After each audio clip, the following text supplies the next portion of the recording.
ഓം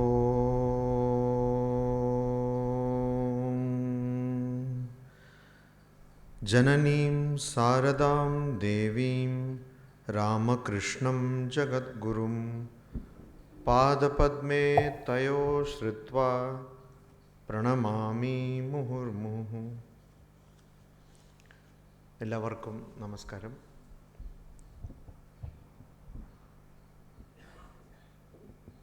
സംപൂജ്യ സ്വാമി ചിദാനന്ദപുരി സ്വാമിജിക്ക് എൻ്റെ പ്രണാമങ്ങൾ.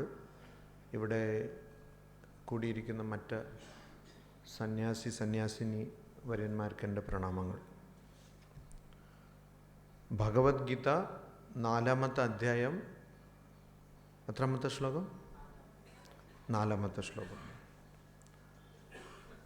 ഗീത ധ്യാന ശ്ലോകത്തിൽ പറയുന്നുണ്ടല്ലോ, പാർത്ഥോ വത്സഃ സുധീർ ഭോക്ത ദുഗ്ധം ഗീതാമൃതം മഹത്. അപ്പോൾ പാർത്ഥനിലൂടെ എല്ലാവർക്കും, സുധിജനങ്ങൾക്കൊക്കെ എല്ലാവർക്കും ഈ അമൃതമായ ഗീത, ഭഗവത്ഗീത ഭഗവാൻ അരുളിയിരിക്കുകയാണ്. അതുകൊണ്ട് തന്നെ എല്ലാവർക്കും വരുന്ന സംശയങ്ങൾ, എല്ലാവരുടെയും മനസ്സിലുണ്ടാവുന്ന സംശയങ്ങൾ, ചോദ്യങ്ങൾ അർജുനനിലൂടെ ഉന്നയിക്കുകയാണ് ഭഗവത്ഗീതയിൽ. അങ്ങനത്തെ ഒരു ചോദ്യമാണ് 4-ാമത്തെ അധ്യായത്തിൻ്റെ 4-ാമത്തെ ശ്ലോകം. അപരം ഭവതോ ജന്മ പരം ജന്മ വിവസ്വതഃ കഥം ഏതദ് വിജാനീയാം ത്വം ആദൗ പ്രോക്തവാൻ ഇതി. ഇതാണ് ചോദ്യം. അതായത് ആദ്യത്തെ ശ്ലോകത്തിൽ എന്താ പറയുന്നത്? 4-ാമത്തെ അധ്യായത്തിൻ്റെ ആദ്യത്തെ ശ്ലോകത്തിൽ ഞാനിത് ആദ്യം ആർക്ക് പറഞ്ഞു? സൂര്യന് പറഞ്ഞു. എന്നിട്ട് സൂര്യൻ ആർക്ക് പറഞ്ഞു? മനുവിന് പറഞ്ഞു എന്നൊക്കെയാണല്ലോ ഭഗവാൻ ശ്രീകൃഷ്ണൻ പറയുന്നത്.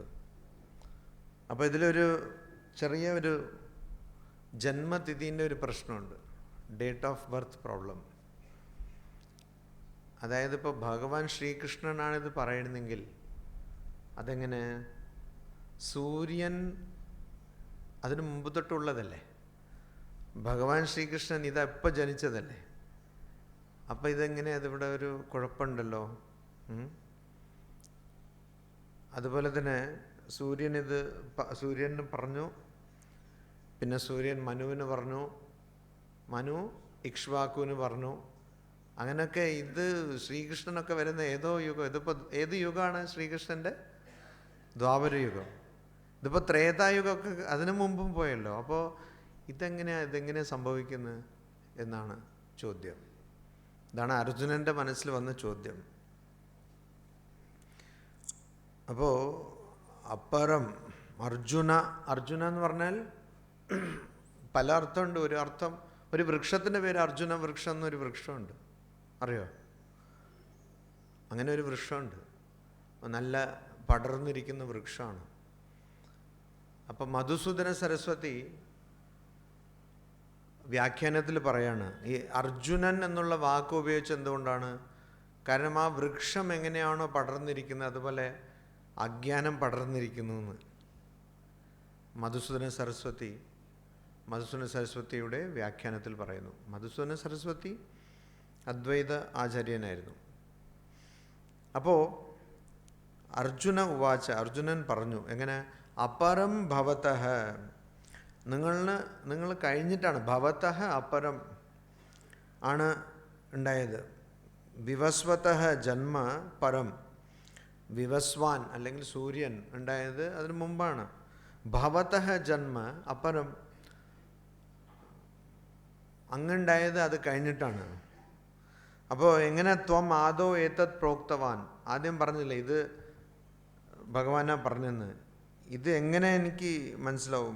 ഇതി കഥം വിജാനീയാം, ഞാൻ എങ്ങനെയാണ് ഇത് മനസ്സിലാക്കേണ്ടത്? ഇത് മനസ്സിലാവുന്നില്ലല്ലോ. അതാണ് ഇവിടെ ചോദ്യം. ശങ്കരാചാര്യ ഭഗവാൻ, ഭഗവത്പാദ ശങ്കരാചാര്യ ദേവൻ പറയുന്നു, അപ്പരം, അപ്പരം എന്ന് വെച്ചാൽ അർവാക്, പിന്നെ, അതായത് കാലക്രമത്തിൽ പിന്നീട്. വാസുദേവ ഗൃഹേ, വസുദേവ ഗൃഹേ, വസുദേവൻ്റെ വീട്ടിൽ. ശരിക്കും ജന്മം നടന്നത് എവിടെയാ?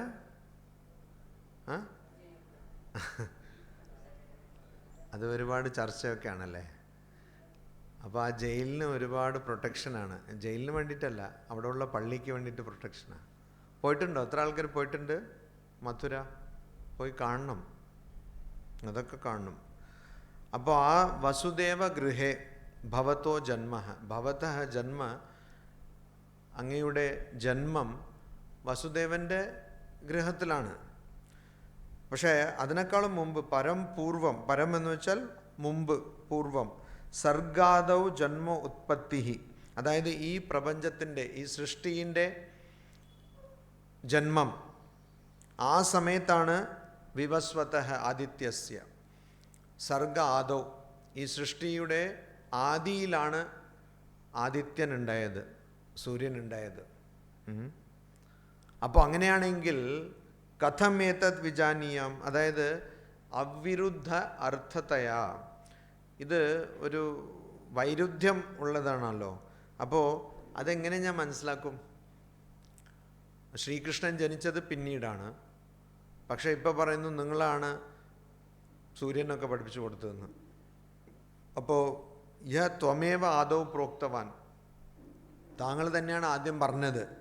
ഇമം യോഗം സ ഏവ ഇദാനീം മഹ്യം പ്രോക്തവാനസി ഇതി, അതായത് ഈ യോഗം, ഈ ഞാൻ നിനക്ക് പഠിപ്പിച്ചു കൊടുക്കുന്ന യോഗം, അത് ഇതിനു മുമ്പ് ഞാൻ സൂര്യനും, സൂര്യൻ മനുവിനും, മനു ഇക്ഷ്വാകനും എല്ലാവരും പഠിപ്പിച്ചു കൊടുത്തെന്ന് താങ്കൾ തന്നെയാണ് പറഞ്ഞത്. അപ്പോൾ അതെങ്ങനെ, അതിലൊരു വൈരുദ്ധ്യമുണ്ടല്ലോ, അതെങ്ങനെ മനസ്സിലാക്കും എന്നുള്ളതാണ് ചോദ്യം. വൈരുദ്ധ്യമുണ്ട്, അതെങ്ങനെ മനസ്സിലാക്കും? അപ്പോൾ ഇവിടെ എന്താണ് പ്രശ്നം? പ്രശ്നം അത്രേ ഉള്ളൂ, ശരീരത്തിൽ ഒന്നതുകൊണ്ട് ഭഗവാനെ മനസ്സിലാക്കാൻ പറ്റുന്നില്ല, അത്രേ ഉള്ളൂ പ്രശ്നം, വേറെ ഒരു പ്രശ്നമൊന്നുമില്ല. ഭഗവാൻ ആരാണ് എന്നുള്ളത് മനസ്സിലാക്കാൻ ബുദ്ധിമുട്ടാണ്. നമ്മളൊക്കെ പ്രാർത്ഥിക്കും ഭഗവാനെ അരുളെന്നൊക്കെ. ശരിക്കും ഭഗവാൻ വന്നാൽ നമുക്ക് തിരിച്ചറിയാൻ പറ്റുമോ? പല കാര്യങ്ങൾ തടയുന്നുണ്ട്. പ്രധാനപ്പെട്ട കാര്യം തടയുന്നത് എന്താണ്? അഹങ്കാരം. എല്ലാവരും ഈ വിസിറ്റിംഗ് കാർഡൊക്കെ കണ്ടിട്ടുണ്ട്. ചില ആൾക്കാർ വിസിറ്റിംഗ് കാർഡിൽ അവരുടെ ക്വാളിഫിക്കേഷൻ ഇതൊക്കെ ഉണ്ടാവും, പിന്നെ PTO എന്നുണ്ടാവും, തിരിച്ചു നോക്കണം. അപ്പോൾ അവിടെയും കുറച്ചുണ്ടാവും, അങ്ങനെ എന്തൊക്കെ ഉണ്ടാവും. പിന്നെ അത്യാവശ്യം ഡോക്ടറൊക്കെ ആണെങ്കിൽ അവർക്ക് എന്തോ ഈ A തൊട്ട് Z വരെയുള്ള എല്ലാ അക്ഷരങ്ങളും ഉപയോഗിച്ച് എല്ലാ ക്വാളിഫിക്കേഷനും ഉണ്ടാവും. എന്നിട്ടെന്താ കാര്യം? ഭഗവാനെ മനസ്സിലാക്കാൻ പറ്റുന്നുണ്ടോ? ഇല്ല. അപ്പോൾ ഇവിടെ അടുത്ത ശ്ലോകത്തിലേക്ക് പോകുന്ന മുമ്പ് ഭഗവത്പാദ ശങ്കരാചാര്യ ദേവൻ തന്നെ പറയുന്നുണ്ട്, യാ വാസുദേവേ അനീശ്വര അസർവജ്ഞ ആശങ്ക മൂർഖാനാം, വിഡ്ഢികൾക്ക് ഭഗവാൻ ഈശ്വരനല്ല എന്നും അതുപോലെ തന്നെ സർവജ്ഞനല്ല എന്നും ഉള്ള ഒരു സംശയമുണ്ട്. താം പരിഹരൻ ശ്രീ ഭഗവാൻ വാച്ച, അത് പരിഹരിക്കാൻ വേണ്ടിയിട്ട് ഭഗവാൻ സംസാരിക്കുന്നു. യദർത്ഥ ഹി അർജുനസ്യ പ്രശ്ന, അതാണ് അർജുനൻ്റെ ചോദ്യത്തിൻ്റെ ഉദ്ദേശം. ശരിക്കും അർജുനൻ ചോദിക്കുന്നത് എന്തുകൊണ്ടാണ്? ഈ ശരീരത്തിൽ കാണുന്നത്, അല്ലെങ്കിൽ ഈ ശരീരമായി കാണുന്നത് യഥാർത്ഥത്തിൽ ശരീരമല്ല, ഭഗവാനാണ് എന്നുള്ള തിരിച്ചറിവുണ്ടായിരുന്നെങ്കിൽ, ആ ബോധമുണ്ടായിരുന്നെങ്കിൽ ചോദ്യം ചോദിക്കില്ലല്ലോ. ചോദ്യത്തിന് ഒരു പ്രസക്തിയുമില്ല. പക്ഷെ അത് മറന്നല്ലോ. അർജുനൻ ഇങ്ങനെ മറന്നുകൊണ്ടേയിരിക്കും. അർജുനൻ മറന്നുകൊണ്ടേയിരിക്കും. 10ാമത്തെ അധ്യായത്തിൽ ഈ പ്രപഞ്ചത്തിൽ എന്തിലൊക്കെയാണോ ഭഗവാന്റെ ഐശ്വര്യം കൂടുതലുള്ളതെന്ന് വിസ്തരിക്കാൻ തുടങ്ങി. 11ാമത്തെ അധ്യായത്തിൽ വിശ്വരൂപ ദർശനം കാണിക്കുന്നുണ്ട്.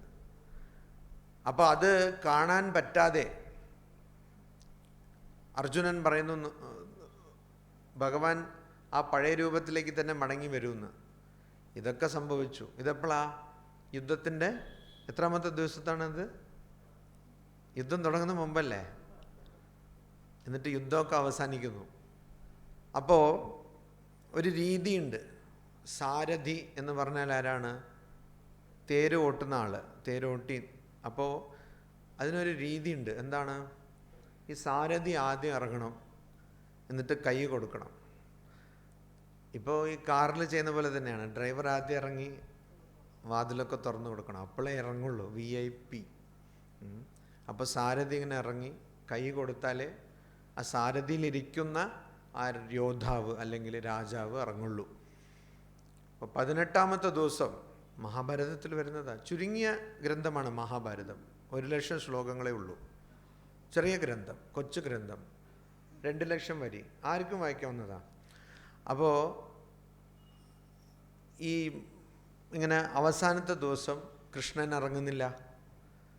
കൃഷ്ണൻ ഇറങ്ങാതെ ഇങ്ങനെ അർജുനൻ്റെ അടുത്ത് പറയുന്നു ഇറങ്ങുന്നു. അപ്പോൾ അർജുനൻ, അതെങ്ങനെ എന്നെ ഇറങ്ങാൻ പറഞ്ഞ്?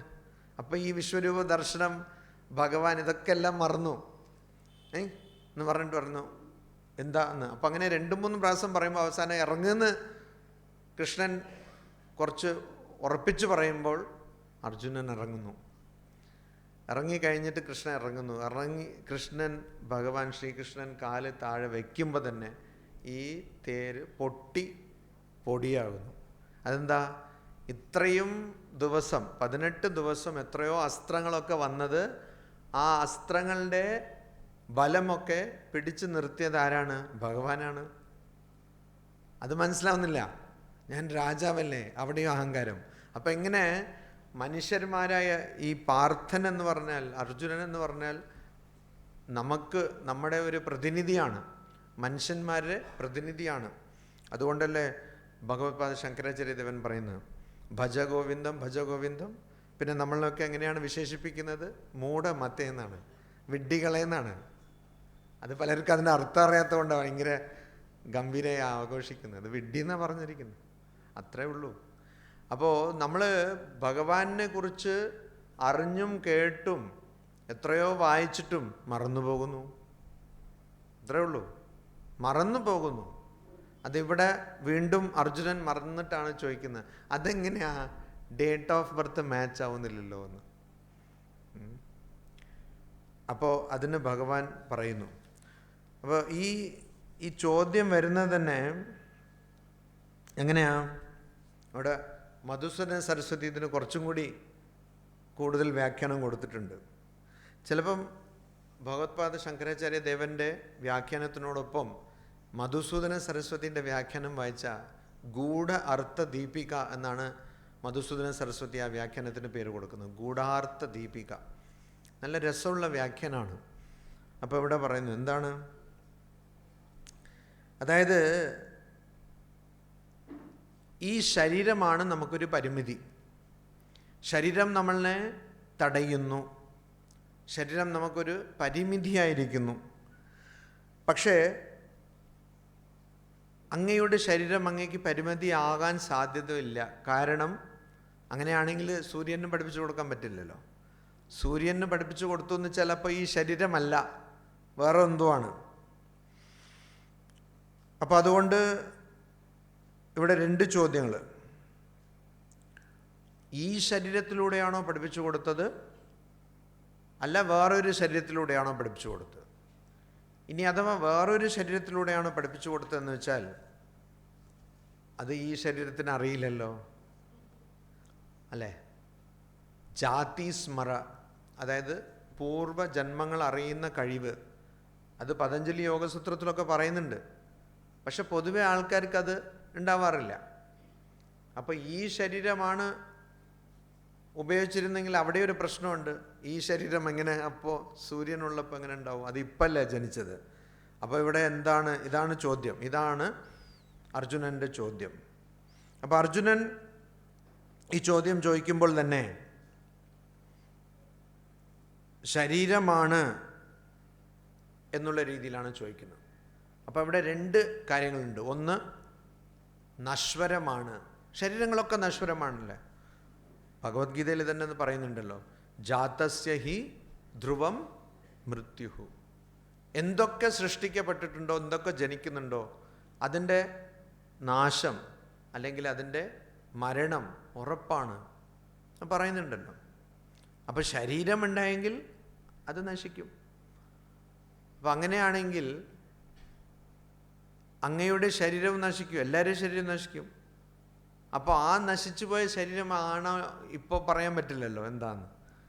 അതുകൊണ്ട് ഇവിടെ ഒരു ചോദ്യം. അപ്പോൾ ഈ ശരീരം അല്ലെങ്കിൽ ഈ പറഞ്ഞ വ്യക്തി നശ്വരമാണ്, അതാണ് ഒരു ആശങ്ക, ഒരു ചോദ്യം. രണ്ടാമത്തെ ചോദ്യം, സർവജ്ഞനല്ല. സർവജ്ഞന് മാത്രമേ എല്ലാ ജന്മങ്ങളും അറിയുള്ളൂ. അപ്പോൾ സർവജ്ഞനല്ല. അതുകൊണ്ട് ഇതെങ്ങനെ എനിക്ക് മനസ്സിലാവുന്നില്ല എന്നാണ് ചോദ്യം. അതിന് ഉത്തരമായിട്ടാണ് ഭഗവാൻ പറയുന്നത്. എന്ത് പറയുന്നു? ശ്രീ ഭഗവാൻ ഉവാച ബഹൂനി മേ വ്യതീതാനി ജന്മാനി തവ ച അർജുന താന്യഹം വേദ സർവാണി നത്വം വേത്ത പരന്തപ. അപ്പം ഇതിൽ ഒരു പ്രശ്നം എന്താണ്? അർജുനനെ പോലെ തന്നെയാണ് ശ്രീകൃഷ്ണനെ കാണുന്നത്. ശരീരവും മനസ്സും എല്ലാം അതേപോലെയാണ് കാണുന്നത്. അവിടെ ഒരു ചെറിയ പ്രശ്നമുണ്ട്. അങ്ങനെയല്ലല്ലോ, അതാണ് ഭഗവാൻ ഓർമ്മിപ്പിക്കുന്നത്. അപ്പോൾ ഭഗവാൻ എന്ത് പറയുന്നു? അർജുന മേ തവച്ച, എൻ്റെയും നിൻ്റെയും ബഹൂനി ജന്മാനി വ്യതീതാനി, പല ജന്മങ്ങൾ കഴിഞ്ഞിരിക്കുന്നു. നിനക്കും കഴിഞ്ഞിരിക്കുന്നു, എനിക്കും കഴിഞ്ഞിരിക്കുന്നു. പക്ഷേ ഹേ പരന്തപ. അപ്പോൾ ഇവിടെ ഈ മധുസൂദന സരസ്വതിൻ്റെ വ്യാഖ്യാനം വായിച്ചാൽ അറിയാം, രസകരമായിട്ടാണ് ഇതിന് വ്യാഖ്യാനം നൽകുന്നത്. അപ്പോൾ അർജുന എന്ന് വെച്ചാൽ നിൻ്റെ ആ അർജുന വൃക്ഷം പോലെ നിൻ്റെ അജ്ഞാനം വ്യാപിച്ചിരിക്കുന്നു. പിന്നെ പരന്തപ, പരന്തപ എന്ന് വെച്ചാൽ ആരാണ്? പരൻ, ശത്രുക്കളിനെ, തപ, കത്തിച്ച് കൊല്ലുന്ന വ്യക്തി. അപ്പോൾ നീ എല്ലാവരെയും നിന്നിൽ നിന്ന് വ്യത്യസ്തമായി കാണുന്ന ഒരു വ്യക്തിയാണ്, ശരീരങ്ങളായി മാത്രം കാണുന്ന ഒരു വ്യക്തിയാണ്. അതുകൊണ്ടല്ല കൊല്ലേണ്ട ആവശ്യം വരുന്നത്. അപ്പോൾ അത് നിൻ്റെ അജ്ഞാനമാണ്. അപ്പോൾ നിനക്കും എനിക്കും പല ജന്മങ്ങൾ ഇതിനു മുമ്പും ഉണ്ടായിട്ടുണ്ട്. പക്ഷേ താനീ സർവാണി ത്വംന വേത്ത, അതെല്ലാം തന്നെ ഒന്നും നീ അറിയുന്നില്ല. നിനക്കറിയില്ല, പഴയ ജന്മങ്ങളൊക്കെ ഒന്നും അറിയില്ല. അഹം വേദ, എനിക്കറിയാം. അതാണ് വ്യത്യാസം. അപ്പം നീ നിന്നെ പോലെ തന്നെ കാണുന്നു, അത് തെറ്റാണ്. ഞാൻ നീയല്ല. നിനക്കും ജന്മങ്ങൾ ഉണ്ടായിട്ടുണ്ട്. ജന്മമരണ ചക്രമാണല്ലോ, പുനരപ്പി ജനനം പുനരപ്പി മരണം. ഇത് മാത്രം ആലോചിച്ചാൽ മതി. ആൾക്കാർക്ക് ജീവിക്കാൻ അഭിനിവേശ, ഒരുപാട് ആഗ്രഹമാണ്. ജീവിക്കണം. എന്തിന്? മണ്ടന്മാരെ ജീവിച്ചിട്ട് എന്താ കാര്യം? അപ്പോൾ മണ്ടന്മാരെ ജീവിക്കാൻ പാടില്ല. അതുകൊണ്ട് ഞാൻ യൂണിവേഴ്സിറ്റിയിലൊക്കെ പോയി പല ബിരുദാനന്തര ബിരുദം, PhD ഒക്കെ, അപ്പോഴും മണ്ടൻ തന്നെയാണ്. കാരണം ശരിക്കുള്ള അറിവ് എന്താണ്? ആ പരമതത്വത്തിൻ്റെ അറിവാണ്, അതിൻ്റെ ബോധമാണ് യഥാർത്ഥ അറിവ്. ഞാൻ നശ്വരമല്ല എന്നുള്ള അറിവ്, ആ അറിവാണ് രണ്ടാമത്തെ അധ്യായത്തിൽ ഭഗവാൻ അർജുനന് പറഞ്ഞു കൊടുക്കുന്നത്. അതാണ് യഥാർത്ഥ അറിവ്. ബാക്കിയൊക്കെ എല്ലാം അജ്ഞാനമാണ്. അപ്പോൾ ഇവിടെയും അത് തന്നെയാണ് പരന്തപ.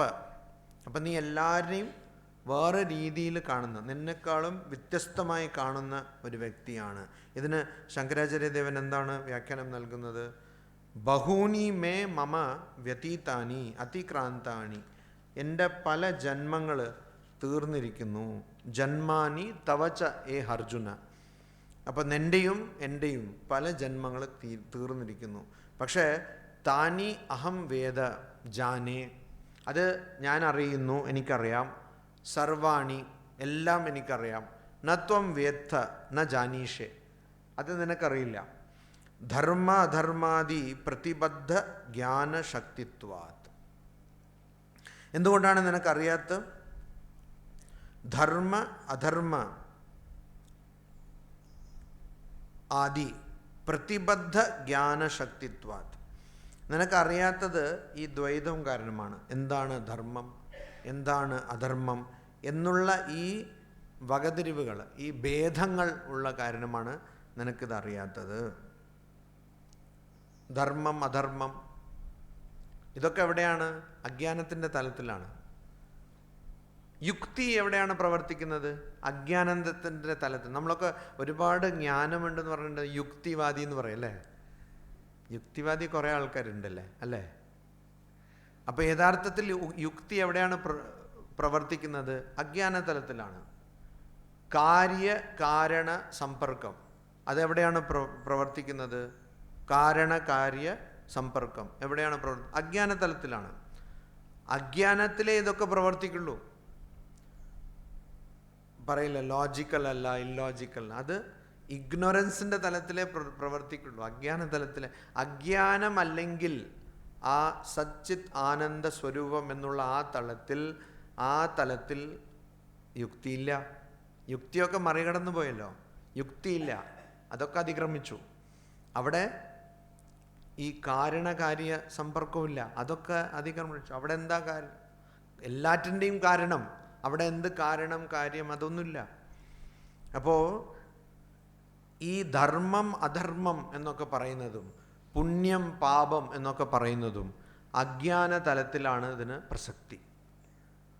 ആ അജ്ഞാന തലം നമുക്കെന്താകുന്നു? പരിമിതിയാണ്. ഏറ്റവും വലിയ പാപം എന്താണ്? എന്താണ് ഏറ്റവും വലിയ പാപം? സച്ചിത് ആനന്ദ സ്വരൂപമായിരിക്കുന്ന ഞാൻ എന്നെ ശരീരമെന്നും മനസ്സെന്നും പ്രാണനെന്നും ബുദ്ധിയെന്നും ആനന്ദമയ കോശമെന്നും വിചാരിക്കുന്നതാണ് ഏറ്റവും വലിയ പാപം. മറ്റ് പാപങ്ങളിലൊക്കെ അത് കഴിഞ്ഞിട്ടാണ്. ഏറ്റവും വലിയ പാപം തന്നെയാണ്. അപ്പോൾ ആ പാപമുള്ളത് കൊണ്ട്, അല്ലെങ്കിൽ ആ തെറ്റ് പറ്റുന്നത് കൊണ്ടാണ് ധർമ്മം എന്നും അധർമ്മം എന്നും ഇതൊക്കെ നമ്മൾ പറഞ്ഞു പോകുന്നത്. പ്രതിബദ്ധ ജ്ഞാനത്തിനെ തടയുന്ന, യഥാർത്ഥ ബോധത്തിനെ തടയുന്ന കാര്യങ്ങളാണത്. അതുകൊണ്ടാണ് നമുക്ക് പ്രശ്നം വരുന്നത്. അതുകൊണ്ട് ആ ശക്തിത്വാത്, അതിനാൽ ആ ജ്ഞാനത്തിനെ തടയുന്ന അജ്ഞാനം, അതിൻ്റെ പ്രഭാവം കൊണ്ട് എന്താകുന്നു? നിനക്ക് മനസ്സിലാവുന്നില്ല. എന്ത് മനസ്സിലാവുന്നില്ല?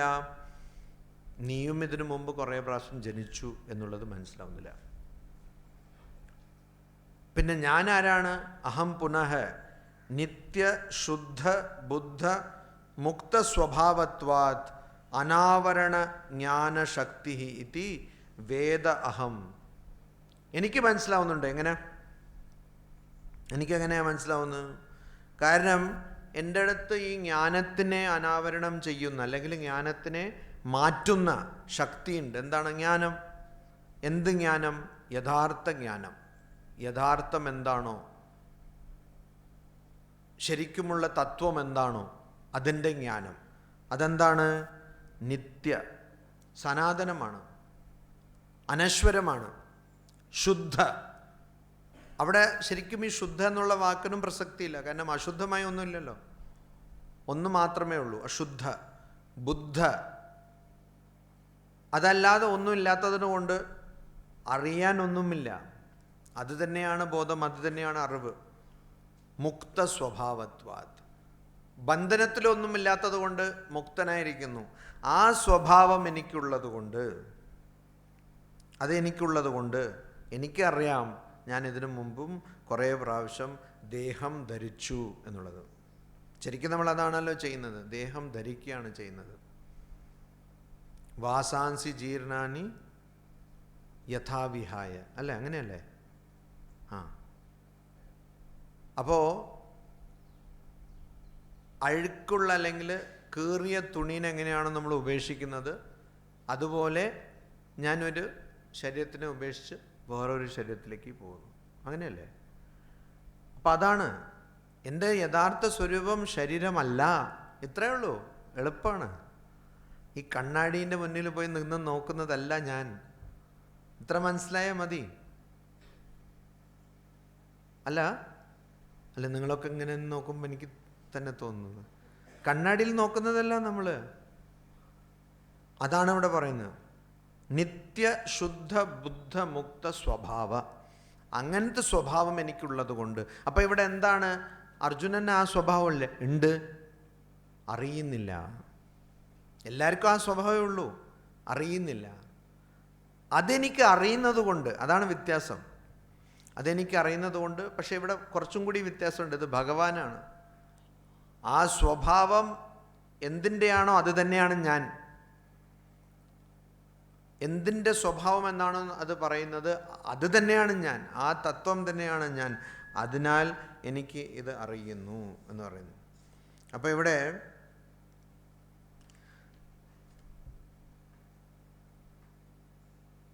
ഈ അർജുനൻ്റെ ചോദ്യം എന്തായിരുന്നു? രണ്ട് കാര്യങ്ങളുണ്ടായിരുന്നു.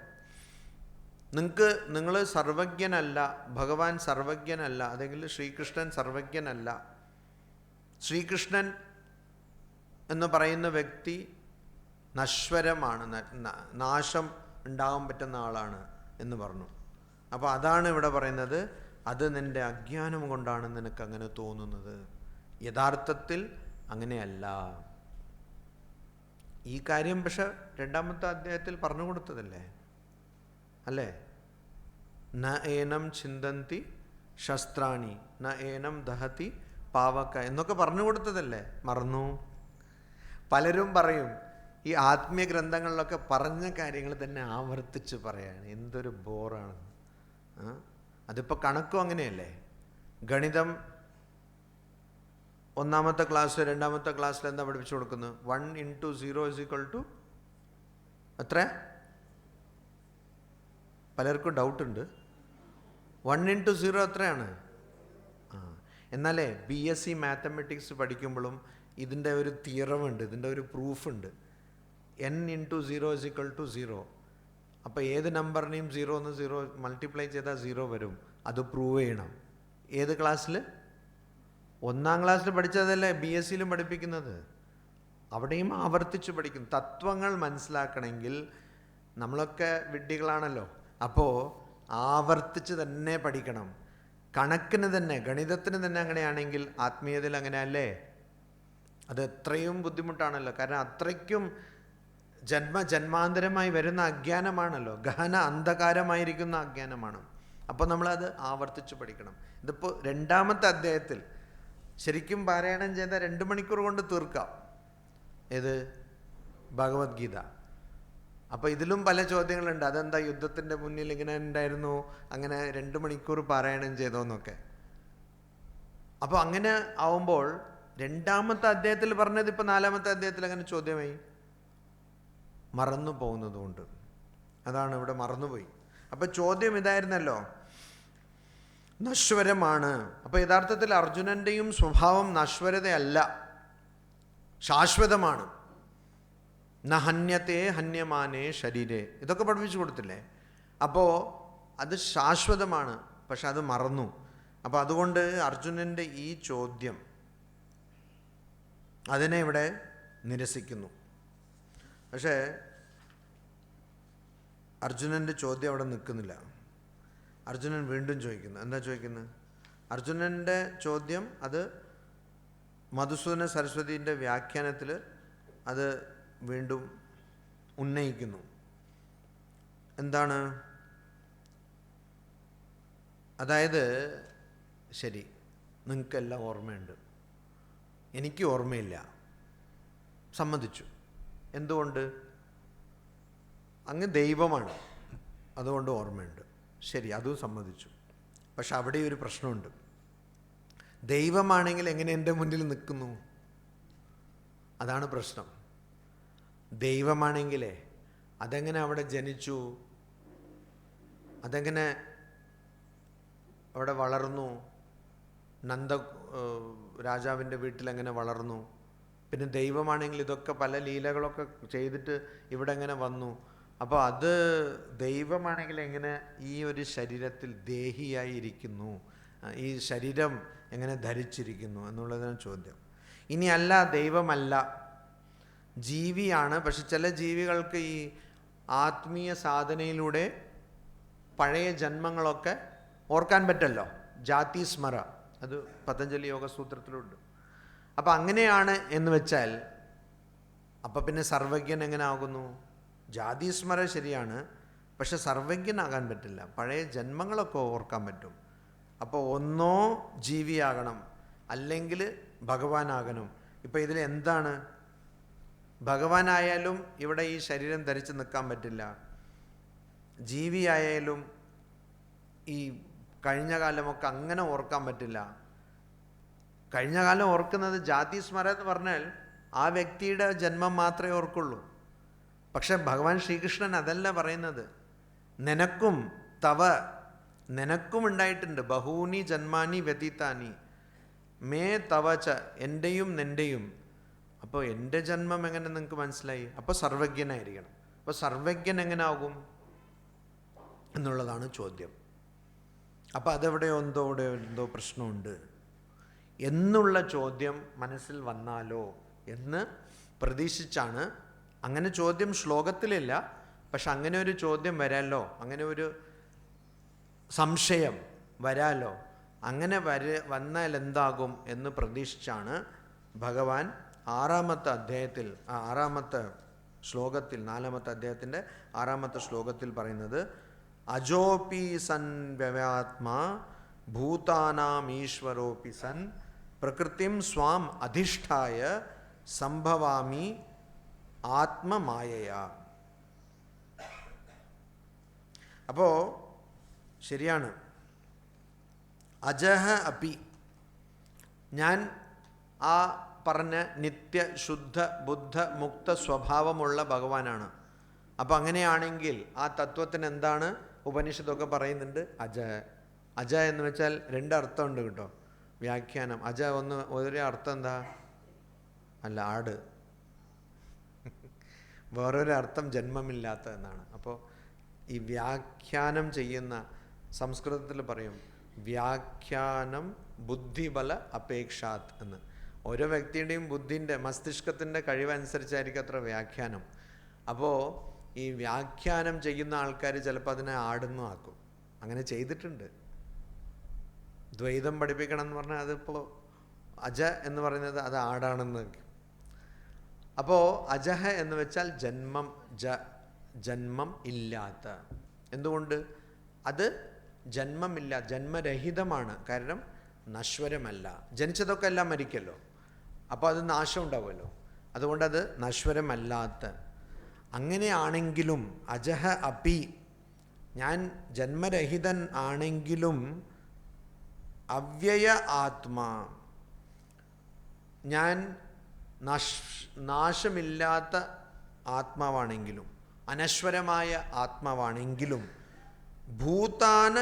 ഭൂതാനാം ഈശ്വര അപി സൻ, ഞാൻ ഭൂതാനാം അതായത് ജീവികളുടെ ഈശ്വരനുമാണ്, ജീവികളുടെ പ്രഭുവുമാണ്.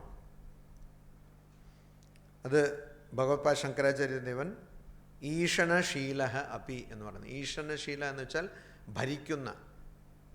ഭരിക്കുന്ന സ്വഭാവമുള്ള. അതായത് ഈ ജീവികളൊക്കെ ആരാണ് നിയന്ത്രിക്കുന്നത്? ഞാനാണ്. അങ്ങനെയാണെങ്കിലും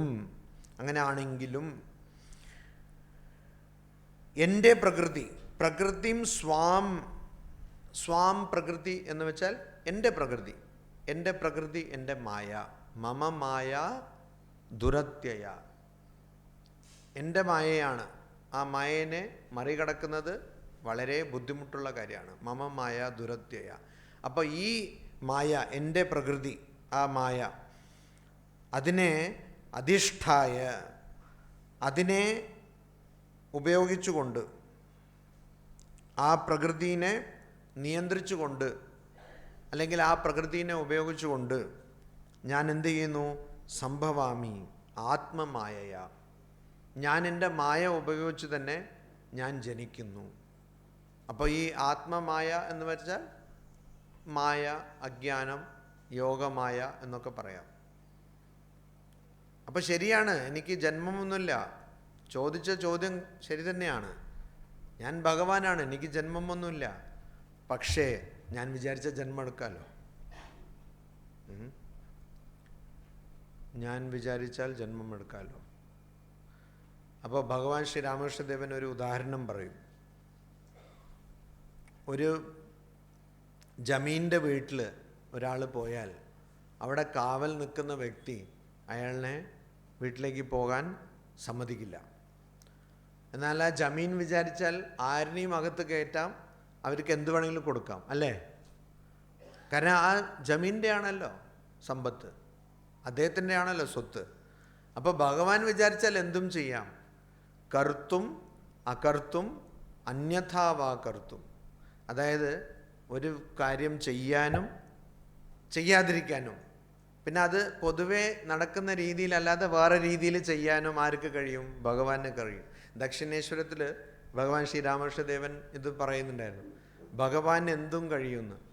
അപ്പോൾ ഒരു ദിവസം എല്ലാവരും വിളിക്കാം, നോക്ക് ഒരു ചെടിയിൽ ഒരു ശാഖയിൽ 2 നിറത്തിലുള്ള പൂ, ഭഗവാൻ എന്തും കഴിയും. ഇപ്പോൾ ആൾക്കാർ പറയാം ചിലപ്പോൾ ഗ്രാഫ്റ്റിംഗ് ആയിരിക്കും. പക്ഷേ ഭഗവാന് എന്തും കഴിയും, ചെയ്യാൻ കഴിയും, ചെയ്യാതിരിക്കാൻ കഴിയും, വേറെ രീതിയിൽ സാധാരണ നമ്മൾ കാണുന്നതിനേക്കാളും രീതിയിൽ ചെയ്യാനും കഴിയും. കാരണം ഭഗവാന്റെ ആണല്ലോ പ്രപഞ്ചം. അപ്പം മമ മായയാ, എൻ്റെ ആത്മമായയാ, എൻ്റെ മായ കൊണ്ട് ഞാൻ ജനിക്കുന്നു. ശരിയാണ്, എനിക്ക് ജന്മമില്ല, ഞാൻ നശ്വരമല്ല, ഞാൻ എല്ലാ ജീവികളുടെയും പ്രഭുവാണ്, ഈശ്വരനാണ്. എങ്കിലും എൻ്റെ മായ ഉപയോഗിച്ച് എൻ്റെ പ്രകൃതി നിയന്ത്രിച്ച്, അതെൻ്റെ പ്രകൃതി അപ്പം എൻ്റെ നിയന്ത്രണത്തിൽ തന്നെയാണല്ലോ, ഞാൻ ജനിക്കുന്നു. അപ്പോൾ ഇവിടെ ഭഗവത്പാദ ശങ്കരാചാര്യദേവൻ പറയുന്നു, അജഹ അപി ജന്മരഹിതോ അപി സൻ തഥാ അവ്യയാത്മ. അതായത് അജഹ അപി, ഞാൻ ജന്മരഹിതം ആണെങ്കിലും, തഥാ അവ്യയാത്മ, അതായത് അക്ഷീണ ജ്ഞാന ശക്തി സ്വഭാവ അപി സൻ. ഞാൻ എങ്ങനെയാണ്? ഞാൻ അനശ്വരമാണ്. എൻ്റെ സ്വഭാവം എന്താണ്? അനശ്വരമാണ്. എങ്ങനെ? അക്ഷീണ ജ്ഞാനശക്തി. എൻ്റെ ജ്ഞാനം, അതിൻ്റെ ശക്തി ഒരിക്കലും ക്ഷയിക്കുന്നില്ല, കുറവാകുന്നില്ല. ഒരിക്കലും ജ്ഞാനശക്തി, നമ്മൾ ഈ ഫിസിക്സ്, കെമിസ്ട്രി, മാത്തമാറ്റിക്സ് ഒക്കെ പഠിച്ചാൽ എന്തെങ്കിലും ഒരു ചെറിയ ഒരു പ്രായമായ ഡിമെൻഷ്യ, പിന്നെ അതിനേക്കാളും മാരകമായ ഒരു രോഗമുണ്ട്, അൽസൈമർസ്. എല്ലാം മറന്നുപോകും. എന്താണ് പൊക്കത്തിലുള്ളത്, എന്താണ് താഴെ ഉള്ളത്, അതുപോലും മറന്നുപോകും. ജിയോ സ്പേഷ്യൽ ഡൈമെൻഷൻ എന്ന് പറയും, അത് മറന്നുപോകും. പിന്നെ ഒരു കത്തി ഇങ്ങനെ കയ്യിൽ ഇങ്ങനെ ചെയ്താൽ മുറിവുണ്ടാവും, അതും മറന്നുപോകും. അവരെ കാണാൻ തന്നെ വളരെ പ്രയാസമാണ്, അൽസൈമർസ് ബാധിച്ചിരിക്കുന്ന ഒരു രോഗീനെ കാണാൻ. അപ്പോൾ അത്രയേ ഉള്ളൂ, മസ്തിഷ്കം പോയാൽ എല്ലാ ഈ ജ്ഞാനമൊക്കെ പോയില്ലേ. അപ്പോൾ അല്ലെങ്കിലും പ്രായമാകുമ്പോൾ എന്താവുന്നു? മറന്നു പോകുന്നു, മറവി വരുന്നു. ഡയബറ്റീസ് ഉണ്ടായാലും വരും, മറവി വരും. അപ്പോൾ എല്ലാം മറന്നു പോകും പെട്ടെന്ന്. അയ്യോ, എനിക്കിപ്പോൾ അറിയായിരുന്നു, ആ പേര് പോയി. പിന്നെ അത് കൂടുതൽ ഓർക്കാൻ ശ്രമിച്ചാൽ അത് തിരെ വരില്ല. അങ്ങനെ ഒന്നും സംഭവിക്കുന്നില്ല. അക്ഷീണ ജ്ഞാന ശക്തി, ഒരിക്കലും കുറവാകുന്നില്ല ജ്ഞാനം. തഥാ ഭൂതാനാം, അതോടൊപ്പം തന്നെ ഭൂതാനാം, ജീവികളുടെ, ബ്രഹ്മ എന്ന് വെച്ചാൽ ചതുർമുഖ ബ്രഹ്മ. ഓരോ ഡിപ്പാർട്ട്മെൻ്റ് ഉണ്ടല്ലോ, ബ്രഹ്മാൻ്റെ ഡിപ്പാർട്ട്മെൻറ്റ് പ്രൊഡക്ഷൻ അല്ലേ, സൃഷ്ടിയല്ലേ, ബ്രഹ്മാൻ്റെ പ്രൊഡക്ഷനാണ്, പ്രൊഡക്ഷൻ കൺട്രോളർ.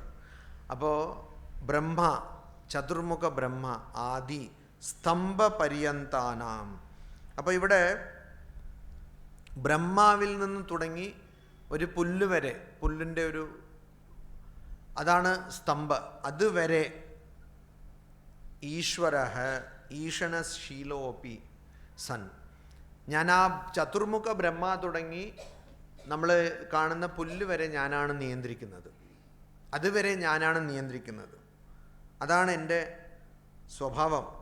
അങ്ങനെയാണെങ്കിലും പ്രകൃതിം സ്വാം മമ വൈഷ്ണവീം മായ ത്രിഗുണാത്മികാം.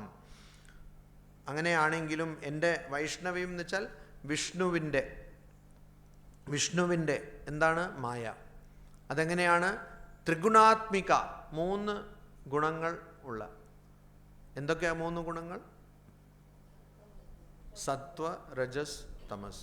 കൂടുതൽ തമസിൽ പോയ 3 ഗുണങ്ങൾ എന്താണ്? സത്വ, രജസ്, തമസ്. അപ്പോൾ ഈ 3 ഗുണങ്ങൾ അടങ്ങിയ മായ. അപ്പോൾ ഈ 3 ഗുണങ്ങളുടെ കളി അജ്ഞാനതലത്തിൽ മാത്രമാണുള്ളത്.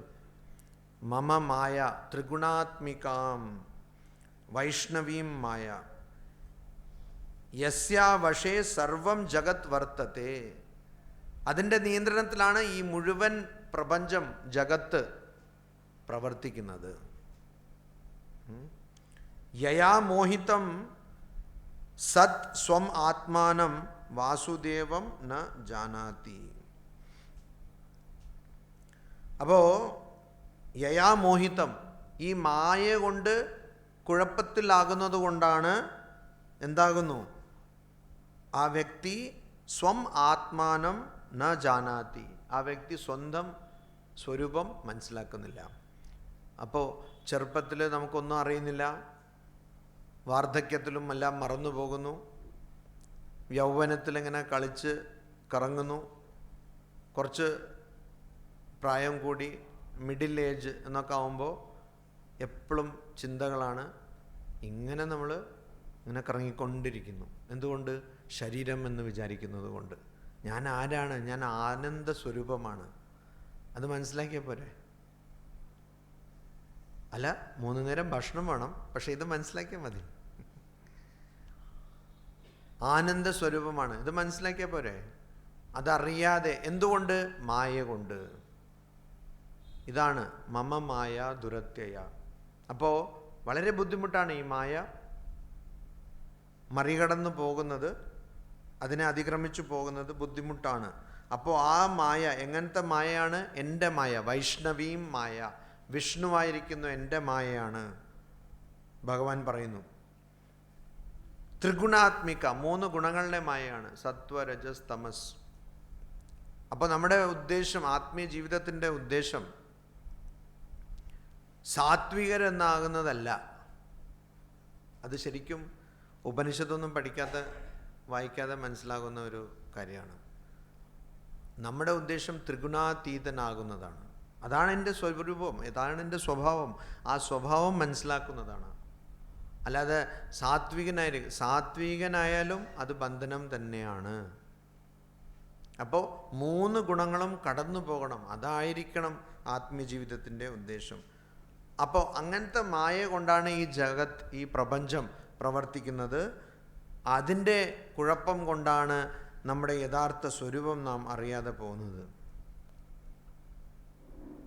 നാരദ മഹർഷി ഒരു ദിവസം ചോദിച്ചില്ലേ വിഷ്ണുവിൻ്റെ അടുത്ത്? കേട്ടിട്ടുണ്ടോ കഥ? മായ എന്താന്ന്. എന്നിട്ട് എന്തായി? അപ്പോൾ വിഷ്ണു പറഞ്ഞു, എനിക്ക് കുറച്ച് കുടിക്കാൻ വെള്ളം കൊണ്ടുപോകാമെന്ന്. അപ്പോൾ നാരദ മഹർഷി പോയി ഇങ്ങനെ. അപ്പോൾ അവിടെ ഒരു കുടിൽ കണ്ടു, അവിടെ വാതിൽ മുട്ടി.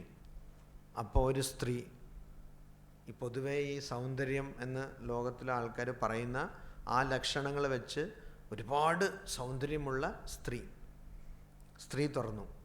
അപ്പോൾ ആ സ്ത്രീ വാതിൽ തുറന്നപ്പോൾ നാരദ മഹർഷി എന്ത് ചോദിച്ചു? എന്നെ വിവാഹം കഴിക്കുന്നു എന്ന്. അപ്പോൾ സ്ത്രീ പറഞ്ഞു, അതെ അതെ കഴിക്കാം. അപ്പോൾ വിവാഹം കഴിഞ്ഞു, ഒരുപാട് കുട്ടികളായി, എല്ലാ സൈസിലും ഷേപ്പിലുമുള്ള കുട്ടികളൊക്കെ ആയി. പിന്നെ അവിടെ ഇവരെവിടെയോ പോകുന്നുണ്ടായിരുന്നു. അപ്പോൾ അവിടെ ഒരു പുഴ, അതിൽ വെള്ളപ്പൊക്കമായി, എല്ലാം വെള്ളമൊക്കെ വന്നു. എന്നിട്ട് നാരദ മഹർഷി കുട്ടികളെ രക്ഷിക്കാൻ വേണ്ടി പ്രയത്നിക്കുകയാണ്. അപ്പോൾ ചില കുട്ടികളിലൊക്കെ അവിടെ തോളിലൊക്കെ ഇട്ടു. എന്നിട്ട് ഭാര്യനെ രക്ഷിക്കാൻ പ്രയത്നിക്കുന്നു. അപ്പോൾ ഈ പൊക്കം കൂടി വരുന്നുണ്ടല്ലോ വെള്ളത്തിൻ്റെ. അപ്പോൾ എന്നിട്ട് അവസാനം കുറേ കുട്ടികൾ ഒഴുകിപ്പോയി, ഭാര്യ ഒഴുകിപ്പോയി. അവസാനം ഈ 2 കുട്ടികളെ എങ്ങനെയെങ്കിലും രക്ഷിക്കാൻ നോക്കുമ്പോൾ ഇപ്പോൾ ഇവിടെ മൂക്കറ്റം വന്നു വെള്ളം. അപ്പോൾ അയ്യോ ഭഗവാനെ എന്ന് വിളിക്കുമ്പോൾ തോളിലൊരു തട്ട്, നാരദ വെള്ളം എന്തായിന്ന്. അതാണ് മായ. മനസ്സിലായില്ലേ? ഇത്രയ്ക്കൊക്കെ ഉള്ളൂ. അപ്പം നമ്മൾ വിചാരിക്കുന്ന എന്തൊക്കെയോ നമ്മൾ ചെയ്ത് കാണിക്കുന്നു, എന്തോ നമ്മൾ ഈ സമൂഹത്തിന് നമ്മുടെ സംഭാവന, ജീവിതത്തിൽ ഞാൻ എന്തെങ്കിലും ചെയ്യണം എന്തിന്? അല്ല, അങ്ങനെ തോന്നുന്നവരെയും ചെയ്തോളൂ, പക്ഷേ യഥാർത്ഥത്തിൽ ചെയ്യേണ്ട ഒരു ആവശ്യമില്ല. അത് നമുക്കറിയാലോ, നാരായണത്ത് പ്രാന്ത് അല്ലേ? അത് എന്താ? ഇതിങ്ങനെ കൊണ്ടുപോകും മുകളിൽ, എന്നിട്ട് അവിടെ നിന്ന് ഒരു ഒന്ന് വീണ്ടും കൊണ്ടുപോകും. അതന്നെയാണ് നമ്മൾ ചെയ്യുന്നത്. ഈ ചാക്രിക അവസ്ഥയിലാണ് കുടുങ്ങിയിരിക്കുന്നത്. അപ്പോൾ അതാണ് എന്തുകൊണ്ട് ഇവിടെയും എന്തായി? ഇത്രയും വലിയ വീട്ടിൽ നിന്ന് ഇറങ്ങുമ്പോൾ, മഹാഭാരതത്തിൽ ചുരുങ്ങിയ ഗ്രന്ഥം അതിൽ വായിച്ചാൽ മനസ്സിലാവും, വീട്ടിൽ നിന്ന് ഇറങ്ങുമ്പോൾ രണ്ടാൾക്കാരും വെള്ളുവിളിയോടെയാണ് ഇറങ്ങുന്നത്. കുന്തിൻ്റെ അടുത്ത് കർണൻ പറയുന്നു 5 കുട്ടികൾ ഏതായാലും ഉണ്ടാവും, അതുകൊണ്ട് നിങ്ങൾ പേടിക്കണ്ടെന്ന്. അർജുനനും സെയിം ഡയലോഗ്, ഒരു മാറ്റമില്ല. 5 കുട്ടികൾ, 5 പുത്രങ്ങൾ ഏതായാലും ഉണ്ടാവും, അതുകൊണ്ട് പേടിക്കണ്ട. കാരണം അറിയില്ലായിരുന്നല്ലോ ആദ്യം കർണനുണ്ടെന്ന്. അപ്പോൾ ഏതായാലും നിങ്ങൾക്ക് ആദ്യം 5 എന്നല്ല നിങ്ങൾ എണ്ണിയത്, ഇപ്പോഴും 5 ഉണ്ടാവുള്ളൂ എന്ന്. എന്നിട്ട് ഇവിടെ യുദ്ധക്ഷേത്രത്തിൽ വന്ന്, കുരുക്ഷേത്രത്തിൽ വന്നിട്ട് എന്തായി? ഗാണ്ഡീവം സ്രംസത്തെ ഹസ്താത് ത്വക്ചൈവ പരിദഹ്യത്തെ. അതെങ്ങനെ? ഇതിനു മുമ്പ് യുദ്ധമൊന്നും ചെയ്തിട്ടില്ല എന്നൊന്നല്ല, അത് വായിക്കുമ്പോൾ നമുക്ക് തന്നെ തോന്നും ശരിയാണല്ലോ, അർജുനൻ പറയുന്ന കാര്യങ്ങളൊക്കെ ശരിയാണല്ലോ. അതാണ് യുക്തി. ഒരു യുക്തിയില്ല, പക്ഷെ അത് യുക്തിയായി തോന്നും. ഭയങ്കര ലോജിക്കാണ്. ശരിയാണല്ലോ എന്ന്. ഇതിനു മുമ്പ് എത്ര യുദ്ധം ചെയ്തിട്ടുണ്ട് ചെറുതായി. അപ്പൊക്കെ എവിടെ പോയി? എന്തുകൊണ്ടാണ്? കുഴപ്പം, മായ. സ്വന്തം ഗുരുവിനെയും സ്വന്തം സഹോദരന്മാരിനെയൊക്കെ കണ്ടപ്പോൾ, എന്നിട്ട് അവരോടൊപ്പം കുറേ യുദ്ധം ചെയ്തിട്ടുണ്ട്. ഇത് കൗരവന്മാരായിട്ട് ആദ്യമല്ല യുദ്ധം ചെയ്യുന്നത്. അപ്പോൾ സംശയം, കുഴപ്പം, അതാണ്. അതെവിടെ നിന്നാണ് വരുന്നത്? മായ. ആ മായ എന്താ ചെയ്യുന്നത്? ഞാൻ ആരാണ്, യഥാർത്ഥം എന്താണ്, സത്യാവസ്ഥ എന്താണ് എന്നുള്ളത് അറിയാത്ത ഒരവസ്ഥയിൽ എന്നെ കുഴപ്പത്തിലുണ്ടാക്കുന്നു. താം പ്രകൃതിം, അത്തരത്തിലുള്ള പ്രകൃതിനെ സ്വാം അധിഷ്ഠായ വശീകൃത്യ, അത്തരത്തിലുള്ള പ്രകൃതിനെ ഞാൻ നിയന്ത്രിച്ചുകൊണ്ട്, എൻ്റെ നിയന്ത്രണത്തിൽ കൊണ്ട്, സംഭവാമി ദേഹവാൻ ഇവ ഭവാമി, ഞാനൊരു ശരീരം ധരിച്ച പോലെ. ഭഗവത്ഗീതേൻ്റെ ആമുഖം, ഭഗവത്ഗീതയിൽ ഭഗവത്പാദ ശങ്കരാചാര്യദേവൻ നൽകിയിരിക്കുന്ന വ്യാഖ്യാനം, അതിൻ്റെ ആമുഖത്തിൽ ഭഗവത്പാദ ശങ്കരാചാര്യദേവൻ പറയുന്നുണ്ട്, ദൈവം ഒരു ശരീരം ധരിച്ച പോലെ, അവതരിച്ച പോലെ ഇവ. അപ്പോൾ അവതരിച്ചു എന്നല്ല, അതങ്ങനെ ഒരു നമുക്ക് തോന്നുന്നതാണ്. ദേഹവാൻ ഇവ. അപ്പം നിനക്ക് അർജുന തോന്നുന്നു ഞാൻ ഈ ശരീരം ധരിച്ചിരിക്കുകയാണെന്ന്. യഥാർത്ഥത്തിൽ ഈ പ്രപഞ്ചം തന്നെ, തൈത്രീയോപനിഷത്ത് എന്താ പറയുന്നത്? ഇതിൽ നിന്നാണ് എല്ലാം വരുന്നത്. യോവാ ഇമാനി ഭൂതാനി ജായന്തെ, എല്ലാ ജീവികളും ഇതിൽ നിന്നാണ് വരുന്നത്, അതിലാണ് അവർ നിലകൊള്ളുന്നത്, അവിടെ തന്നെയാണ് വീണ്ടും ലയിക്കുന്നത്. അപ്പോൾ അതാണ്. അപ്പോൾ നീ വിചാരിക്കുന്നു ഞാൻ ശരീരമാണെന്ന്, യഥാർത്ഥത്തിൽ ഞാൻ ഇതല്ല, ഈ മായ ഞാനാണ് നിയന്ത്രിക്കുന്നത്. അപ്പോൾ ഭവാമി ജാത ഇവ, ജനിച്ച പോലെ തോന്നുന്നു. ആത്മമായയാ, ആത്മനഃ മായയാ, എൻ്റെ മായ കൊണ്ട് തന്നെ. ന പരമാർത്ഥതഃ ലോകവത്. അപ്പോൾ ശരിക്കും ഞാൻ ജനിക്കുന്നില്ല. സാധാരണ ലോകവത്ത് എന്ന് വെച്ചാൽ സാധാരണ ആൾക്കാർ പോലെ, സാധാരണ ജീവികൾ പോലെ ഞാൻ ശരിക്കും ജനിക്കുന്നില്ല. എൻ്റെ മായ ഉപയോഗിച്ച് ഞാൻ ജനിക്കുന്നു. ഇത് നമുക്കിവിടെ ഏറ്റവും ശരിക്കും അവതാരം എന്ന് പറയാൻ പറ്റിയ ഒരു അവതാരം കുറേ ആചാര്യന്മാർ പറഞ്ഞതാ. ഏതാ?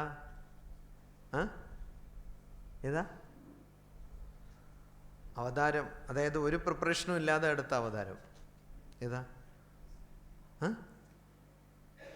അറിയില്ല ആർക്കും?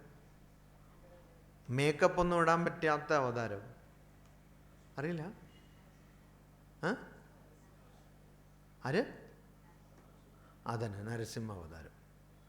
കാരണം ഇത് പലരും വ്യാഖ്യാനം ചെയ്യുമ്പോൾ പറയും, ഭഗവാൻ ഇങ്ങനെ നോക്കിക്കൊണ്ടിരുന്നു അത്ര, ഈ പ്രഹ്ലാദൻ ഏത് തൂണാണ് കാണിക്കാൻ പോകുന്നത്, കാരണം അവിടെ നിന്ന് വരണമല്ലോ.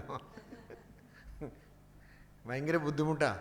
അപ്പോൾ മേക്കപ്പ് ഒന്നുമില്ല. മറ്റവതാരങ്ങളൊക്കെ കുറേ ആൾക്കാർ പോയി പറയും, ദൈവന്മാരൊക്കെ പോയി പറയും, ഈ ഭൂമിനെ രക്ഷിക്കണം, അസുരന്മാരിനെ വധം ചെയ്യണം എന്നൊക്കെ പറഞ്ഞ് ഒരുപാട് റിക്വസ്റ്റും പെറ്റീഷനൊക്കെ ഉണ്ടായിട്ടാണ് അവതാരം ആ പതിയെ എടുക്കുന്നത്. ഇതങ്ങനെയല്ല, പെട്ടെന്ന് ഒരു ക്ഷണം കൊണ്ട് അവതരിച്ചതാ. ആർക്ക് വേണ്ടിയിട്ട്? ഭക്തന് വേണ്ടിയിട്ട്. അപ്പോൾ അതാണ്. അപ്പോൾ വിചാരിച്ച എപ്പോൾ വേണമെങ്കിലും വരാൻ പറ്റും ഭഗവാന്. മമ മായ, എൻ്റെ മായ ഉപയോഗിച്ച് എനിക്ക് എപ്പോൾ വേണമെങ്കിലും വരാൻ പറ്റും. അപ്പം നിനക്ക് തോന്നുന്നു ഞാൻ ഒരു ദേഹം ധരിച്ചു എന്ന്. മറ്റുള്ള ആൾക്കാർ പോലെ വന്നു, പിന്നെ ജനിച്ചു, പിന്നെ അത് കഴിഞ്ഞിട്ട് ഏത് ഹോസ്പിറ്റലിലാണ് ജനിച്ചത്, അവിടെ ബർത്ത് സർട്ടിഫിക്കറ്റ് ഉണ്ടാക്കണം, ആധാർ കാർഡ് ഉണ്ടാക്കണം, ഇതൊന്നും വേണ്ട. അങ്ങനെയല്ല. അപ്പോൾ പരമാർത്ഥതഃ, അതായത് ശരിക്കും നിങ്ങൾ വിചാരിക്കുന്ന പോലെയല്ല ഞാൻ ജനിച്ചിരിക്കുന്നത്, ഞാൻ ജനിച്ച പോലെ തോന്നുന്നു. അതാണ്. എല്ലാം മായയാണ്. ആരുടെ മായയാണ്? ഭഗവാന്റെ മായയാണ്. അപ്പം മായയിൽ നമ്മൾ കുടുക്കി വച്ചിരിക്കുകയാണ്. സാലറി കൂടി എന്ന് തോന്നുന്നതാണ്. ശരിക്കും അങ്ങനെയല്ലേ? ശമ്പളം കൂടിയെന്ന് തോന്നും, പിന്നെ അത് എവിടെ പോയെന്ന് ചോദിച്ചാൽ ആർക്കറിയാം? കാണാതെ പോകുന്നു. ഈ കൂടിയല്ലോ ശമ്പളം, പേ സ്കെയിലൊക്കെ റിവൈസ് ചെയ്തതാണല്ലോ, പക്ഷെ ഇതെവിടെ പോയി? അതാണ് മായ. ഒരാളിനെ നമ്മൾ വളരെ സ്നേഹിക്കുന്നു, എന്നിട്ട് അയാൾ എന്താന്ന് ചവിട്ടി നല്ലോണം തല്ല്, വായിലൂടെയും അല്ലാതെയും. അതെന്താ? ഇതാണ് മായ. ഇങ്ങനെ ഓരോ ഘട്ടത്തിലും ഓരോ മുഹൂർത്തത്തിലും നാം അനുഭവിച്ചുകൊണ്ടിരിക്കുകയാണ്. പക്ഷെ പഠിക്കുന്നുണ്ടോ? ഉണ്ടോ? പഠിക്കുന്നില്ല. ഭഗവാൻ ശ്രീ രാമകൃഷ്ണദേവൻ പറയും, ഒട്ടകം കാക്ടസ് ആണത്ര, മുള്ളുചെടിയാണത്ര കഴിക്കുന്നത്. കഴിച്ചാൽ ചോര വരുന്നു ഇങ്ങനെ. പക്ഷെ അത് കഴിച്ചിട്ട് അയ്യോ ചോര വരുന്നു, ഇനി കഴിക്കില്ല, ഇനി വീണ്ടും അവിടെ പോവുള്ളൂ. അപ്പം അതുപോലെയാണ്, നമ്മൾ പഠിക്കുന്നില്ല. അപ്പം അതുകൊണ്ട് നീ വിചാരിച്ചിരിക്കുന്നതൊക്കെ തെറ്റാണ്. ഞാൻ ഈ ആദ്യം പറഞ്ഞില്ലേ, അർജുനൻ്റെ മനസ്സിൽ ഉള്ള സംശയം എന്താണ്? ഈ ഭഗവാൻ ശ്രീകൃഷ്ണൻ എന്ന് പറയുന്ന വ്യക്തി നശ്വരമാണ് എന്ന്. അപ്പോൾ പറയുന്നു, അല്ല, അവ്യയാത്മാ, ഞാൻ അനശ്വരമാണ്. ആയിരുന്നെങ്കിലും, അപ്പീസൻ, അങ്ങനെയാണെങ്കിലും. പിന്നെ എങ്ങനെയാണ് ഒരു വ്യക്തിക്ക് ശരീരം ധരിക്കാൻ പറ്റുന്നത്? നീ ഭഗവാനാണെങ്കിൽ എങ്ങനെ ശരീരം ധരിച്ചു? ആത്മമായയാ സംഭവാമി, ഞാൻ എൻ്റെ മായ, എൻ്റെ സ്വാം പ്രകൃതിം അധിഷ്ഠായ, എൻ്റെ പ്രകൃതിനെ നിയന്ത്രിച്ചുകൊണ്ട് ഞാൻ തന്നെ എടുക്കുന്നു. അപ്പോൾ എനിക്ക് വേറെ ആരുടെ അടുത്തും പോകേണ്ട ആവശ്യമൊന്നുമില്ല. ഞാൻ തന്നെ ജനിക്കുന്നു, ഞാൻ തന്നെ സൃഷ്ടിക്കുന്നു.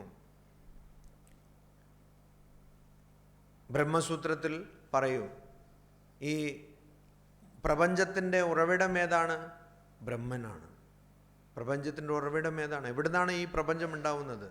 ബ്രഹ്മനിൽ നിന്നാണ് ഉണ്ടാവുന്നത്. അപ്പോൾ ആ ബ്രഹ്മൻ നിന്നാണ് പ്രപഞ്ചം ഉണ്ടാവുന്നത്. അജ്ഞാനമുള്ളത് കൊണ്ട് പ്രപഞ്ചം ഉണ്ടാവുന്നു. അതുകൊണ്ട് ഭഗവാന് വേറെ ഒരാളുടെ അടുത്ത് പോയി ചോദിക്കേണ്ട ആവശ്യമില്ല. ഭഗവാൻ വിചാരിച്ച എത്ര രൂപങ്ങളും എടുക്കാൻ പറ്റും. ഭഗവാൻ എത്ര രൂപം എടുക്കാൻ പറ്റും. ഈ ഗോപികമാരുടെ ഒപ്പം നൃത്തം ചെയ്യുമ്പോൾ ഓരോ ഗോപിക്കും കൃഷ്ണനെയാണ് കാണുന്നത്, അല്ലേ? തീരെ ആരും മനസ്സിലാക്കാത്ത ഒരു കാര്യമാണത്. വിവേകാനന്ദ സ്വാമികൾ പറയുന്നു, ഈ ഗോപികളായിട്ടുള്ള ഈ നൃത്തത്തിന് മനസ്സിലാക്കണമെങ്കിൽ ചുരുങ്ങിയത് ദേഹബോധമില്ലാതിരിക്കണമെന്ന്. ബോഡി കോൺഷ്യസ്നെസ് ഉണ്ടാവാൻ പാടില്ല. അതാണ് ചുരുങ്ങിയ യോഗ്യത. അപ്പോൾ അതില്ലെങ്കിൽ മാത്രമേ ഇത് മനസ്സിലാക്കാൻ പറ്റുള്ളൂ. അത് ഉണ്ടായിട്ടിത് മനസ്സിലാക്കാൻ പോയാൽ അത് വികൃതമാക്കും. അപ്പോൾ ഓരോ ഗോപിക്കും ശ്രീകൃഷ്ണനെ കാണുന്നു. അതെങ്ങനെ? ശ്രീകൃഷ്ണൻ ഒരു വ്യക്തിയല്ലേ. അപ്പോൾ ഭഗവാൻ വിചാരിച്ചാൽ എന്തും ചെയ്യാൻ പറ്റും. അതാണ് ഇവിടെ പറയുന്നത്. ഭഗവാൻ വിചാരിച്ചാൽ എന്തും ചെയ്യാൻ പറ്റും. അതുകൊണ്ട് നീ വിചാരിക്കുന്ന പോലെയല്ല. അതുകൊണ്ടാണ് പറയുന്ന അജഹ അപ്പീസൻ, ഞാൻ ജനിച്ചിട്ടില്ലെങ്കിലും. അപ്പോൾ ഞാൻ ആദ്യം പറഞ്ഞത് ജാതസ്യ ഹി ധ്രുവം മൃത്യുഹു, അതിവിടെ എന്നെ ബാധിക്കുന്നില്ല. കാരണം ഞാൻ ജനിക്കുന്നില്ല. ഞാൻ യഥാർത്ഥത്തിൽ ജനിച്ച പോലെ തോന്നുന്നു. അതുപോലെ തന്നെ ഞാൻ എൻ്റെ മായ ഉപയോഗിച്ച് ഞാൻ ഇവിടെ ജനിക്കുന്നു എന്ന് പറയുന്നു. അതുകൊണ്ട് നീ എന്നെ കാണുന്നത് തന്നെ, ഈ ശരീരമായി കാണുന്നത് തന്നെ എന്തുകൊണ്ടാണ്? ഞാൻ നിനക്ക് അങ്ങനെയുള്ള ആ ശക്തി കൊടുത്തത് കൊണ്ടാണ്, നിൻ്റെ ശരീരത്തിൽ ഈ കഴിവ് കൊടുത്തത് കൊണ്ടാണ്. അല്ലെങ്കിൽ കാണാൻ പറ്റില്ല. 11-ാമത്തെ അധ്യായത്തിൽ അതിന് വേറൊരു കഴിവ് കൊടുക്കുന്നുണ്ട്, അല്ലേ? ദിവ്യം ദദാമി തേ ചക്ഷുഹു. അതെന്താണ്? യഥാർത്ഥത്തിൽ വിവേകമാണത് കൊടുക്കുന്നുണ്ട്. പക്ഷെ എന്നിട്ടും അർജുനൻ അത് മനസ്സിലായോ? മനസ്സിലായില്ല. നമ്മളിതൊക്കെ കേൾക്കുന്നുണ്ടല്ലോ, എത്ര കേൾക്കുന്നു, ഉപനിഷത്ത് കേൾക്കുന്നു, ഗീത കേൾക്കുന്നു, പുരാണങ്ങൾ കേൾക്കുന്നു, മനസ്സിലാവുന്നുണ്ടോ? ഇല്ല. ഭഗവാൻ ബുദ്ധനെ പോലെ ആയിരിക്കണം. 4 ദൃശ്യങ്ങൾ കണ്ടു, അത്ര തന്നെ മനസ്സിലായി. പിന്നെ വേറെ ഒന്നും നോക്കേണ്ട ആവശ്യമില്ല. ഒരു രോഗീനെ കണ്ടു, അപ്പോൾ ഞാനും രോഗിയാവും. ആ, അദ്ദേഹത്തിൻ്റെ തേരോട്ടി. ചന്ദന, നീയും രോഗിയാവും. ആ, പിന്നെ ഒരു വൃദ്ധനെ കണ്ടു, എനിക്കും വാർദ്ധക്യം വരും, ആ നിനക്കും വരും. പിന്നെ ഒരു മൃതദേഹം എടുത്തിട്ട് പോകുന്ന കണ്ടു, ആ ഇതെന്താ, മരിച്ചു, ഞാനും മരിക്കും, നീയും മരിക്കും. പിന്നെ ഒരു വ്യക്തി ഇങ്ങനെ കാഷായ വസ്ത്രമൊക്കെ ധരിച്ച് ഇങ്ങനെ നല്ല ഒരു ആരെയൊന്നും ഇത് ചെയ്യാതെ നടന്നു പോകുന്നുണ്ട്. അപ്പോൾ ഇതെന്താ, ഇദ്ദേഹത്തിന് ജ്ഞാനം കിട്ടി, അപ്പോൾ എനിക്കും കിട്ടുമോ, ശ്രമിച്ചാൽ കിട്ടും, നിനക്കും കിട്ടും. അപ്പോൾ ഇതിനെത്തും, അപ്പോൾ ഉപേക്ഷിച്ചു. അപ്പം നമ്മൾ ഇത് തന്നെയാണ് എപ്പോഴും യൂട്യൂബിലും വാട്സപ്പിലും എല്ലാവിടെ ഇതാണ് കേൾക്കുന്നത്. എനിക്ക് തോന്നുന്നു ചിലപ്പോൾ മൊബൈൽ ഫോണിനൊക്കെ നിർവ്വാണം കിട്ടും, പക്ഷെ നമുക്ക് കിട്ടുന്നില്ല. അതെന്താ? കാരണം ബോധമില്ല. അപ്പം അബദ്ധമല്ല അർജുനൻ ചോദിക്കുന്നത് ഭഗവാന്റെ അടുത്ത്. പക്ഷെ ഭഗവാൻ അത് പറഞ്ഞു കൊടുക്കുന്നു. അതാണ് ശരിയാണ്, എനിക്ക് ജന്മമില്ല, ജന്മരഹിതനാണ് ഞാൻ. പക്ഷേ എൻ്റെ മായ ഉപയോഗിച്ച് ഞാൻ ഇങ്ങനെ ഇടയ്ക്കിടയ്ക്ക് ശരീരം ധരിക്കുന്നു. അത് പിന്നെ വീണ്ടും പറയല്ലോ, സംഭവാമി യുഗേ യുഗേ. എപ്പോഴൊക്കെയാണോ ധർമ്മം ക്ഷയിക്കുന്നത്, അധർമ്മം കൈ ഉയർത്തുന്നത്, അല്ലെങ്കിൽ അധർമ്മത്തിൻ്റെ പ്രഭാവം കൂടുന്നത്, അപ്പോഴൊക്കെ ഞാൻ ഇവിടെ ജനിക്കും. എന്നിട്ടെന്താ കാര്യമല്ലേ? നമുക്കൊന്നും മനസ്സിലാവുന്നില്ലല്ലോ. അപ്പം ഏതായാലും നമുക്കൊക്കെ എല്ലാവർക്കും എത്രയും പെട്ടെന്ന് തന്നെ ഈ ജീവിതത്തിൽ തന്നെ ഭഗവത് ജ്ഞാനം കിട്ടട്ടെ. ഭഗവാൻ ശ്രീരാമകൃഷ്ണദേവൻ പറയും, മനുഷ്യ ജീവിതത്തിൻ്റെ ലക്ഷ്യം ഭഗവത് ദർശനമാണ്, ഭഗവത് പ്രാപ്തിയാണെന്ന്. യഥാർത്ഥത്തിൽ അങ്ങനെ ആ ലക്ഷ്യം ഉണ്ടായാൽ മാത്രമേ നമ്മൾ മനുഷ്യരാവുന്നുള്ളൂ. അല്ലെങ്കിൽ നമുക്കും പന്നിക്കും ഒരു വ്യത്യാസമില്ല. ആഹാര, നിദ്ര, മൈഥുനം, അത് എല്ലാവർക്കും ഉണ്ടല്ലോ. അപ്പോൾ നമ്മുടെ മനസ്സിൽ വിവേകം മാത്രമല്ല, ഭഗവത് പ്രീതി, എൻ്റെ സ്വരൂപം എന്താണ് എന്ന് മനസ്സിലാക്കാനുള്ള ആഗ്രഹം, ആ വ്യാകുലത ഉണ്ടായാൽ മാത്രമേ യഥാർത്ഥത്തിൽ നമ്മൾ മനുഷ്യരാകുന്നുള്ളൂ. അപ്പോൾ നമ്മളൊക്കെ എല്ലാവരും മനുഷ്യ ജീവിതം സാർത്ഥകമാകാൻ വേണ്ടി നമ്മൾ പ്രയത്നിക്കുക. നമുക്ക് ഈ ജന്മത്തിൽ തന്നെ ഭഗവത് ദർശനം കിട്ടട്ടെ എന്ന് പ്രാർത്ഥിക്കുന്നു. ഓം ശാന്തി ശാന്തി ശാന്തി. ഹരി ഓം തത്സത്. ശ്രീരാമകൃഷ്ണാർപ്പണമസ്തു.